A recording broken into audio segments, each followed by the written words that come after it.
were told by people you could never make it here. Sure. You proved them all wrong. Absolutely. And along the way, no matter who you are, there's always going to be detractors. But there were certainly people who said, you know, there's not anybody that looks like you that's doing what you're doing, you know, do your very best. But the one thing that you ought to know about me, Poppy, is that I am negatively motivated. So when you tell me I can't do something, I am all over it like a bad smell. And if anything, it really pushes me even further to go forward, especially if somebody thinks that I can't do it. Have you always been negatively motivated? I mean, walk us back to what your childhood was like. Yeah. What made you that way? Well, I'll say that I had, in my opinion, a great childhood because my parents brought me up in a no excuses household. The concept of women on Wall Street is probably not foreign to us today. We've seen many successful women rise the corporate ladder and hold positions of power. But there was a time when being a woman on Wall Street felt isolating. I'm clearly not speaking from experience, but I'm highlighting the affairs of the brave women who spoke about their experiences in the past. Being a woman on Wall Street in the 1980s was no easy task. Sexism played a considerable role in the everyday lives of all women, and women on Wall Street were no exception. Many women had to undergo much scrutiny to prove their worth to these prestigious institutions just to face doubt from their male superiors. Imagine knowing the tremendous value you could bring to an organization and having all that questioned just because you were a different gender. Wall Street and financial services have always been an industry ran primarily by men and still is today. In a study done in 2019, 24% of people working on Wall Street identify as women and 76% identify as men.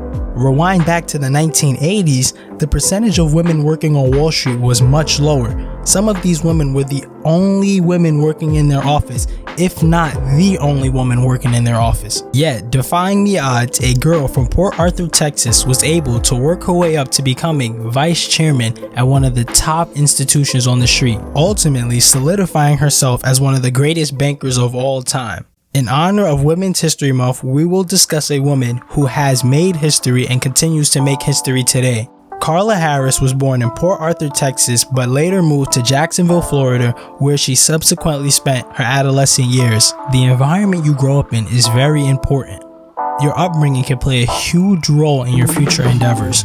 In Jacksonville, Carla was surrounded by family members that helped instill essential values that she would need later in life. Her paternal grandmother and uncles were all entrepreneurs. Others in the community were gainfully employed and worked what some would consider good jobs. They were people who worked in offices, some were doctors, lawyers, others did a variety of different things, some of which Carla had never even heard of at the time. It's always good to involve yourself in the community as well. Growing up, it allows you to experience new things. Sometimes it serves as a distraction from situations that might be going on in your personal life. Carla participated in various activities such as singing at church, becoming a Girl Scout, and even competitive bowling, a sport she was introduced to by a community leader named Clausel Alvin. At times, her team would be the only black kids participating in the tournament, but race difference never dawned on Carla because only winning mattered. This is something that also would serve well later in her career. From a young age, Carla's parents drilled excellence into her mind. Her parents never really focused on racial discrimination, but always told her that she would have to go above and beyond in everything she did because being on the cusp would never be good enough for her. If there's one word to describe Carla Harris, a great word would be fearless, something that she credits to her mother. Carla grew up observing all that her mother did, and it showed her that too much was a concept she shouldn't even fathom. There is always more to be done, no matter what you already achieved or accomplished. Academically, Harris always excelled, but a pivotal moment in her academic career came in her junior year when preparing for college. She went to meet with her high school guidance counselor to discuss her college plans and was met with a response that she didn't take too kindly to. Carla informed her counselor that she was considering attending an Ivy League college because she saw that some of her other classmates in similar honor classes were doing the same. Rather than encouraging the young Carla to go for it, the counselor told her, well, those Ivy League schools are very difficult to get into, you know? Maybe you should think about some Florida schools. You know, you don't want to set yourself up for failure. While I understand the need to be honest with students as a counselor, it was pretty clear that Carla was excelling academically because she was on track to graduate summa cum laude. Harris, someone who has always been negatively motivated, met opposition with opposition. This conversation confirmed in Carla's mind that she was going to attend an Ivy League institution. Carla would eventually go on to do just that. After graduating summa cum laude in high school, she would eventually leave Jacksonville to travel up north to Cambridge, Massachusetts to attend Harvard University, where she studied economics. Always a lover of the arts, while at Harvard, Carla joined the Radcliffe Choral Society, a prestigious ensemble founded in 1899. She also worked 3 jobs while maintaining full-time status at the university. So for anyone out there who feels like they have a lot on their plate, think again. Imagine working 3 jobs, going to school, and still finding time to participate in extracurricular activities. Carla Harris was clearly cut from a different cloth. Her introduction to finance came shortly after she enrolled in Harvard University. During an economics class her freshman year, Carla met a Ghanaian graduate student leading her study session. In conversation, Harris was telling the student that she was considering majoring in economics. Originally, Carla wanted to be a lawyer and was planning to study government. The student's response shocked Carla. He said, "Girl, you don't know economics. You can't think. You can't think. Do something else. You can't do economics." So, the negatively motivated Carla had no choice but to do the complete opposite. Harris decided that she was going to now double major in both government and economics. The worst thing you can do is tell someone who believes in themselves wholeheartedly that they can't do something, because it places them on a dedicated journey to prove you wrong. The following year, Carla's sophomore year at Harvard, she applied to a program called SEO, or Sponsors for Educational Opportunity, that partnered with investment banks to allow minority students to work at these shops. Before the installation of programs like SEO, many investment banks were recruiting primarily based on connections, which unfortunately placed many minority students out of the recruitment pool. So SEO paved the way for minorities, mostly Ivy League students at the time, to test the investment banking waters. That summer, Carla went to work for Blythe Eastman Payne Weber, a company that would later be sold to UBS in 2000. She always wanted to be a shot caller, as many of us probably aspire to be today, and she thought that being a lawyer allowed for that. It wasn't until working in banking that Carla realized that businessmen and women were the ones who really called the shots. In 1984, Carla completed her studies at Harvard. Upon graduating Harvard magna cum laude, Carla went to attend Harvard Business School to get her master's. She initially was in the dual-track program to get her law degree as well, since she was also admitted into Harvard Law School. Still, her focus on becoming an investment banker drove her to devote her attention solely to getting her MBA, because, if anything, her investment banking salary could fund her law degree in the future. After graduating HBS in 1987, Carla landed her first job as an associate investment banker at Morgan Stanley. Carla spent her first years working in mergers and acquisitions. For those who aren't familiar, mergers and acquisitions is the process of combining 2 companies into one. The goal of combining 2 or more businesses is to try and achieve synergy, where the whole new company is greater than the sum of its parts, the former separate entities.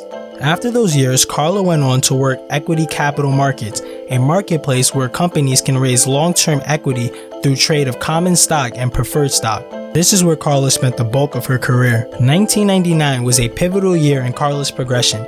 This was the year she managed the IPO for UPS. An IPO, or initial public offering, is how private companies go public by selling their stocks to the general public. The company that offers its shares, known as an issuer, does so with investment banks' help, in this case Morgan Stanley. After an IPO, the company's shares are traded in an open market, which we know as the stock market. Everyone has either seen or interacted with UPS at least once in their life, so being able to lead such an iconic deal was monumental in Carla's career. This deal helped Carla expand her horizons within Morgan Stanley's infrastructure because it allowed for her to work with several senior people at Morgan Stanley, some of whom she had never worked with before. While working on this specific deal, the largest IPO in history at the time, she was also working on 4 other deals. All companies were unaware that she was simultaneously working on each deal. This opened the eyes for senior management to consider Carla for promotion. Later that year, Carla was promoted to managing director. As managing director, Carla worked on the syndicate desk and eventually became the head of equity private product placement. Equity private placement sells shares or bonds to pre-selected investors and institutions rather than on the open market. It's an alternative to an initial public offering for companies seeking to raise capital for expansion. 2013 was another critical year in Carla Harris's career. She was named the Vice Chairman of Wealth Management at Morgan Stanley. In August of the same year, Carla was appointed by Barack Obama to chair the National Women's Business Council. Throughout her career, Carla has received many accolades. She was listed as one of the 50 most powerful black execs by Fortune magazine in 2005. She was also named one of the 75 most powerful women in business by Black Enterprise, and she was listed as one of the most influential black people in corporate America by Savoy magazine. For the sake of not making this video too long, because Carla has achieved a lot in her career, I omitted her musical achievements. But Carla is also an exceptional singer and released a few albums while working full-time at Morgan Stanley. It honestly goes without saying, but Carla Harris is the GOAT. She continues to inspire many women across the globe as they take their respective journeys into the world of finance. Carla's story highlights the importance of hard work and determination. It shows the benefits of not conforming to societal norms and always believing in your abilities to achieve what you want no matter what. In my book, Carla Harris is one of the greatest bankers of all time and will go down in history next to other great bankers like Robert F. Smith. These are people that have not only impacted the business world, but have impacted the lives of others as well. Thank you so much for tuning into this video on Carla Harris and watching it to the end. Go ahead and share this video with someone who you think could benefit from Carla's story. Also, make sure to subscribe to the channel so you don't miss out on any of my future videos on topics related to business and economics. Always remember, do what you love and you'll never work a day in your life.